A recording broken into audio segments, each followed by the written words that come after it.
This is my 8 minutes. I've made notes, otherwise they're going to pull me off the stage.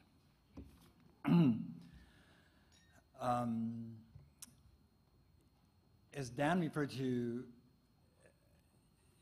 throughout history, in times of darkness, the people have coalesced around centers of learning. And from Nalanda to Lindisfarne, this is what we do.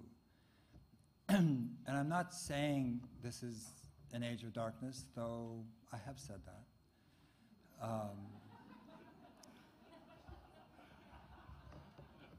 But not tonight. Not after Sharon's introduction.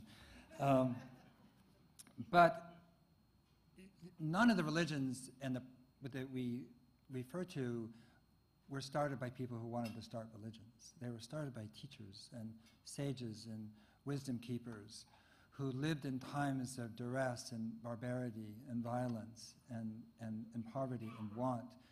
And what all of them were trying to do was to work together and to reimagine what it means to be a human being in an ethical, moral, compassionate, generous way. What could that be? How does one become that person in such a climate, in such an atmosphere?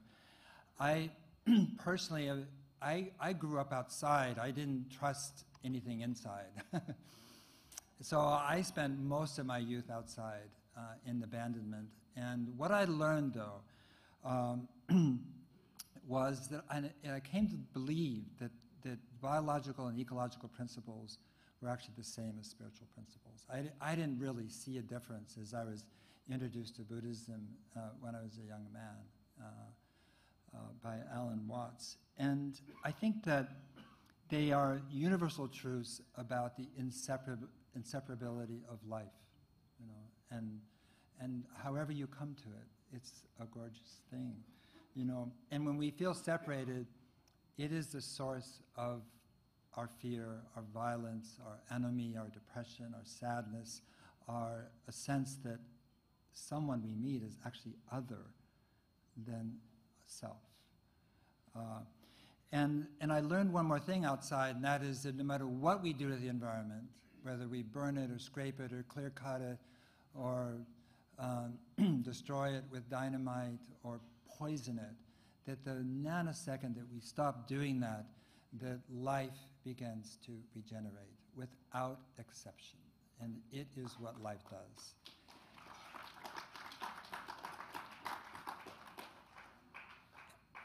We are life. We are life. It's not outside of the hotel somewhere. This is it. And we are no different than living systems. And this impulse to restore, to renew, to regenerate is a deeply, deeply human trait. It's a deep trait embedded in all of nature. And I believe that in that sense, when we have that sense, and you all have had it sometime when you're a child or recently, or when you feel that you're a part of life, that it is a part of you, that there's no separation, this is awakening. Because there is no other. Then how can you not be generous? How can you not be kind? How can you not listen when there isn't that separation? And I think of, you know, of our poet laureate of this country, Walt Whitman, really. And he just so expresses so beautifully, you know, a leaf of grass is no less than the journey work of the stars. What is he talking about here? You know, what was he on? He was on non-duality is what he was on. And, you know, every atom belonging to me is as good as an atom within you, you know. So this is our country, this is our heritage, you know. But when his erasure of duality to me is the hallmark of mindfulness. Of mindfulness practice is defined by John Kabat-Zinn, you know, being present on purpose, you know, without judgment, you know, such a beautiful, beautiful definition. But my good friend and biologist, Janine Benyus, you know, helped me once, and she said, life does one thing. Life creates the conditions that are conducive to life. So all that, this one agenda for life. We are life.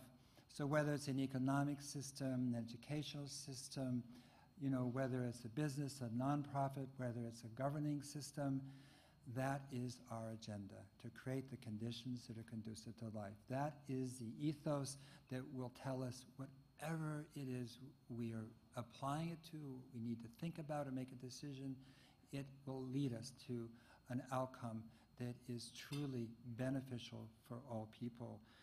And I want to say that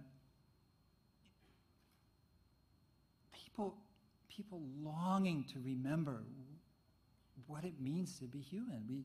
It's all covered up by our media and the busyness, what Dan talked about, you know, so beautifully, so eloquently. And they want to do it together, and they want to do it with gentle guidance, like Sharon provides so skillfully. And they deserve the time and the thoughtfulness and the care that Garrison provides, you know, these skillful means and the wisdom. And this is what our life is about. It's why we are here. And this is Garrison. This is Garrison. It's beyond any one program. It's what runs through all of it. You know, Wallace Stevens said after the final no, there comes a yes. And upon that yes, the future of the world depends. And Garrison is that big yes, you know. And what would happen, and this is not a theoretical question, what would happen, though, if educators and caregivers and students and business people and scientists and activists and musicians, you know, and members of Congress could come together away from the polemics and didacticism that riddles our lives, you know, and meet within the profound warmth and kindness of prayer and silence and contemplation? This is Garrison. This is Garrison. And a few miles from my home is a maximum security prison. It's called San Quentin. People from Garrison who've been to Garrison go to teach there. They teach murderers, felons, people who committed sexual violence, really horrible crimes. That's why they're there. They teach mindfulness. They teach about climate change. They teach about injustice. They teach about making amends. They teach about healing. Recently, before our conference, a friend who teaches there, who's been to Garrison, sent me this message from inmates asking me to share it to this conference that I spoke at, and I want to share it with you.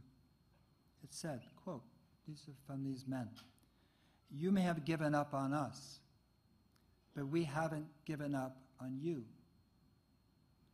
We care about the earth, we care about this planet, and we want to be part of the movement to heal her." So if convicted murderers and felons can see this so clearly, can the rest of normal society be far behind?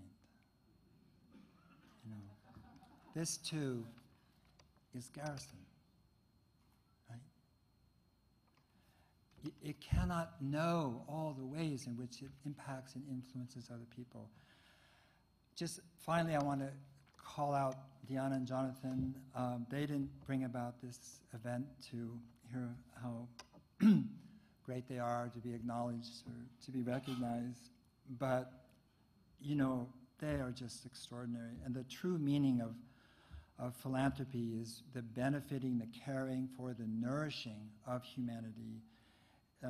In the Greek said it was loving the essence of what it means to be human, because civilization depends on that pursuit. And they have created this institution with such love and such care and such enthusiasm. And I just want to really acknowledge them in a way for all the people that have been touched by Garrison, the people they will never meet and that we will never know, even those in prison, for what you've done. So thank you so much.